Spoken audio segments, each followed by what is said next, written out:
tribal governments and companies that want to do business on tribal lands, because they obviously see the opportunity, there's a land that I can cultivate at, there's land that I can dispense at, there's opportunity to go do business there. In December, November, December, January, started inundating tribes with requests to grow, to dispense on their lands. So the tribal community started asking each other a lot of questions about how this is it a potential economic opportunity? Is it legal? And how is this going to impact us in the future? So a lot of tribes obviously recognize this opportunity, and they recognize that the possibility, given the certain sovereign benefits that tribes have, might lead this to be a huge tribal opportunity. Native American tribes around the country are evaluating whether to grow or sell cannabis. Just like at one point there were no casinos. Does anyone remember when there were no casinos? Yes. And the federal government didn't issue a memo offering tribes any guidance or help. And so people say they're afraid now. Can we grow medical cannabis? But actually, if you follow the guideline, yes, you can. You can. When tribes went ahead and started doing casinos, I remember that first individual who said he was going to plug in that slot machine and pull the handle, and the Fed said, you can't do it, and he did it. And nothing happened. And now the feds are even saying, here's a guideline, we will allow you. They didn't allow casinos, but yet now we have 479 gaming operations in 28 states. And the feds didn't allow that. And so in a state like New Mexico, I'm advising my tribal clients that if they write a good code and they strictly regulate and they follow the principles of the memo, then they will not have any, and they're a federally recognized tribe, which may have been some of the issue with the Pitt River. So tribes can be a major influence in medical cannabis. Tribes can create their own medical cannabis programs, and by using the legal theory of full faith and credit, states in which those tribes live in must acknowledge, recognize, and enforce those programs. Cannabis can have a far more positive impact in tribal communities compared to the social costs of alcohol.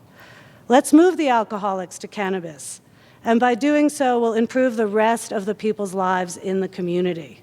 If you do the math on the total supply of cannabis for Colorado, 100 acres of land supplies the entire market. Right? 100 acres equals $1 billion worth of revenue. Right? So when someone says to you, hey, I've got 5,000 acres, we can grow a whole bunch of cannabis, maybe able to grow a whole bunch of hemp, but if it's marijuana for medical purposes, you're not going to be able to remove that product. There's not enough market to support it. So that's one of the scaling things that I think a lot of people are losing sight of. The big thing is, as most people don't realize, is the level of health issues inside of the Native American communities. And you were talking before about the lack of money spent in that space. It's horrific when you see what's going on in that area. And I look at just inside our family and just inside the tribes that we deal with is cancer, autoimmune, and diabetes are the three biggest killers. How many times have you read an article on cannabis curing cancer, managing diabetes, or dealing with autoimmune?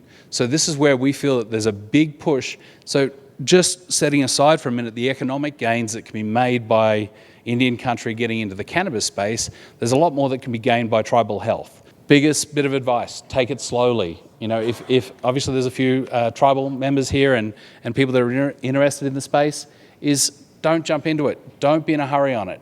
If you wait till next month or the month after, clarity comes. But at the same time, you don't want to not be on that boat. One of the things that's happening in Indian country is that we don't see, some people don't see cannabis as a traditional plant, and not part of our traditions, not part of our ceremonies. And so it's looked at as an outside plant that's not from here, and there's a lot of rejection for it from that, and a lot of propaganda that people have bought into as well. Just because you're talking to a tribe does not mean that that tribe is the good fit for what you're doing. It could be the biggest disaster of your whole life. In Native communities, we are really, really engaged. And you better believe that everyone's talking about this. People are complaining or supporting, or there's a lot of conversation about it inside the community. But there is also a massive amount of misinformation based on old propaganda. We have a lot of addiction issues in our communities. And a lot of people, when they're sick like that, they take anything.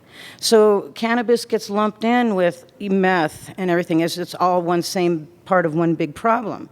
So we want to try and change that with community education.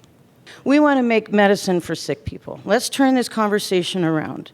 This is not necessarily about us supplying a recreational market, which I'm not against either, but because frankly, I feel like everybody's a patient. They're doctoring themselves. Everybody was recreational at one point. Just because somebody's sitting at a lake having a smoke does not mean they're not doctoring themselves. That means they're doctoring themselves at the lake. So the other thing we want to focus on is long-term economic development and job creation. This is one of the main reasons tribes are looking at this. We even have some, what I would consider, educated, forward-moving tribes saying, well, we're not going to do cannabis. We don't even want to talk about that. Do you want to make a snowboard out of hemp? Would you like to have a manufacturing plant on your tribal land making snowboards out of hemp, and your tribal members are growing hemp, supplying that manufacturing plant? That's not even job creation. That's individual family revenue creation. That's not somebody leaving and going to a job. Even if it's only $1,000 every 3 months, the average income on Pine Ridge Indian Reservation is $3,500 a year. This is what I'm telling tribes that just want to throw away this industry because they don't want to grow cannabis. Let's look at something else. We have all kinds of things. Hemp coffee. There's about a bazillion things that can be done with this. If you're going to go into a tribal community with any kind of a project, if you have a product that you want to have manufactured on tribal land, you still need to do the community education. It's really, really important. One tremendous misconception, so the Flandreau Sioux, they're doing a cannonball right into the middle of the country, South Dakota. They're doing a recreational program in a state that has no medicinal or recreational program. There's another Sioux tribe that they have a particular word in that Sioux tribe for marijuana, and that word is bad medicine. And so there's this misconception out there that because it's some sort of natural thing, that all tribes, all Native American people must love it, must want it.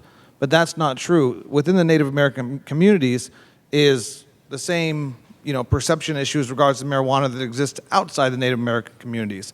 So a lot of people believe that, it's good, Native Americans must love it because it's good, because it's a plant, it's natural. But that's not true. The tribes are much more complicated than that. We do have a tendency to generalize Native America or Indian country, and just keep in mind, it is 560 recognized tribes. Some of us, we are still fighting from old stuff. We just, those darnly Panapaches, I just don't ask me about them. But, so we're individual communities. Just think of it that way, as individual communities.